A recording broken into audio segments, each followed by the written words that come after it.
2023. In this episode, we will show you what wildlife we have been learning about. We will also take a look at which animals are living on our school grounds or at home in our garden. In the autumn term, we made some delicious cakes for the birds and hung them in the trees around the school. Birds need to build up as much fat as possible to keep them warm in the winter, so we are sure they were very grateful. In January, we also took part in the RSPB Big School Birdwatch. As well as looking at shapes, sizes and colours of birds, we also identified the different calls common birds make. Cuckoo, cuckoo, cuckoo. Chiff-chaff, chiff-chaff, chiff-chaff, chiff-chaff, chiff-chaff, chiff-chaff. Teacher, teacher, teacher. A little bit of bread but no cheese.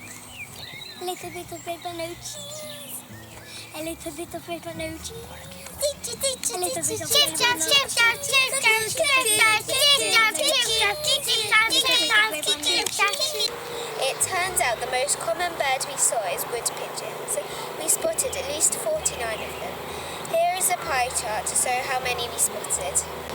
We particularly enjoyed seeing the great spotted woodpecker. We so enjoyed learning about birds that we decided to find out a bit more how different species are adapted to different types of food. To experience this adaptation in action, we conducted a STEM experiment using a variety of implements to represent beaks. We then tried to pick out items masking as food in the form of marbles, paper clips, pasta and mini marshmallows. Self-control was required. We could clearly see how different beak shapes made it easy or difficult to pick up different foods. The best beak for all foods was the tweezers because of their pincer action. We were very impressed with the skill that Ibrahim acquired in such a short time to learn how to use scissors so effectively.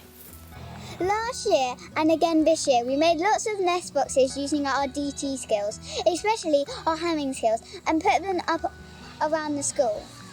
In January, we cleaned them out ready for a new year of nesting birds. We are delighted to say that we have new birds nesting in several of our boxes.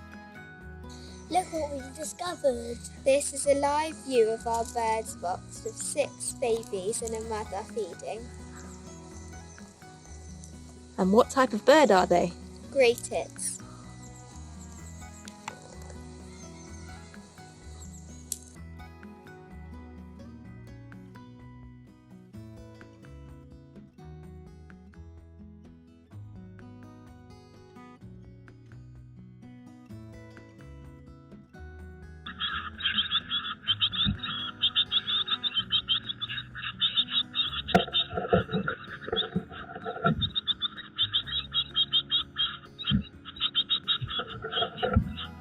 However, the most exciting discovery we made within our larger space.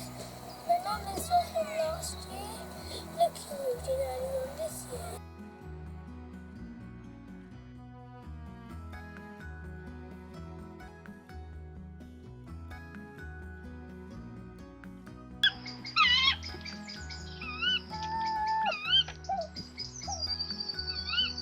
We were very excited to learn more and more about owls. There are 5 species of owls native in the UK: barn owls, little owls, long-eared owls, short-eared owls and tawny owls, like the ones in our box. They have circular facial discs and large eyes with very good night vision and sharp talons to pierce their prey, and extremely good hearing so that they can pick up the tiniest rustle of leaves as tasty mouse moves through the undergrowth. Barn owls are pale and ghost-like. They are a golden buff colour on top and white underneath. They have a white, heart-shaped facial disc with dark black eyes. They are nocturnal but are often seen at dawn or dusk. Little owls are much smaller and more of a grey-brown colour with whitish streaks and spots. Their underparts are whitish with bold brown streaks, and their facial disc is greyish-brown with prominent whitish eyebrows that give them a rather stern expression. Their eyes are yellow and are most active at dawn and dusk, but can often be seen during the day. As you can see, tawnies are mostly brown and are usually seen in woodland. They are largely nocturnal and rarely seen during the day. Short-eared owls are similar in size to tawny owls but have longer wings.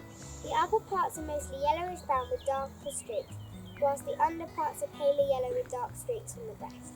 They have dark patches around their eyes and it looks like they're wearing eyeshadow. They have small ear tufts on their head, but these are not always visible. Long-eared owls are a bit like short-eared owls, but their feathers are darker. Their eyes are brighter orange. They are most known for the long-eared tufts on the top of their head, which aren't actually their ears. They are nocturnal, so aren't normally seen in the day. Owls produce something known as a pellet. It looks a bit like poo, but it doesn't smell, and actually comes out of an owl's mouth. They are made up of bits of food that owls cannot digest, such as fur and bones. We collected some owl pellets from around the school grounds and decided to have a closer look. Look at all the evidence we found. We found in our owl pellet. We had a look under the microscope. They think this is a rodent scan. We think these are the two front teeth. Could this be a part of the jaw? Did you know the male says true, and the female calls the male a twit? Lots of people think that one owl says twit true. Let's go back to the owl camp and see how the owls have been getting on. I've got a big, juicy ripe round for you tonight, my darling. What do you call that? Take it away, you twit. Please eat this worm. You need it to keep your strength up. And that boring dull worm again. I need a big fat rat, you twit. You are useless. I have to do it all myself. It took me all day to lay those eggs. Get back out there, you useless tawny twit. We have also been watching some of our local badgers over the last few months. Let's go over to me and Jamie to tell us more.